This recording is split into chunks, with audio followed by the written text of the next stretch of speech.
Hey everyone, welcome back to the channel. In today's video, I'm going to show you exactly how to update the HyperX Cloud 2 wired headset, including the drivers and firmware in 2026.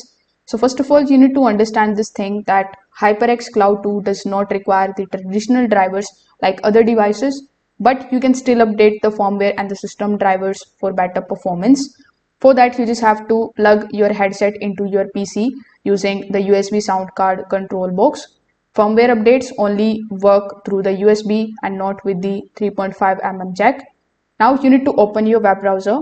Over here in the search bar, you need to simply search for HyperX Cloud 2 firmware update.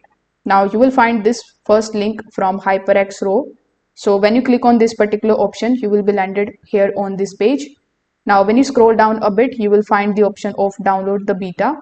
So here simply select this option and you just have to download the firmware file from here. After downloading it, simply follow further on-screen instructions to start the update. You can also just come inside the settings of your PC, or you can press Windows plus X on your keyboard, or you can right click on the start icon.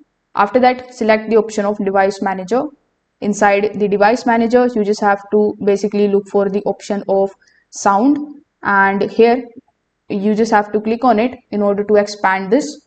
Now right click your headset or USB audio device and select update driver, then select the option of search automatically. This also ensures that your system is using the latest compatible drivers.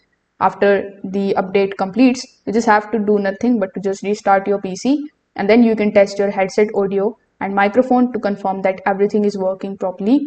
If this video helped you out, make sure that you like this video and subscribe to the channel. Thanks for watching.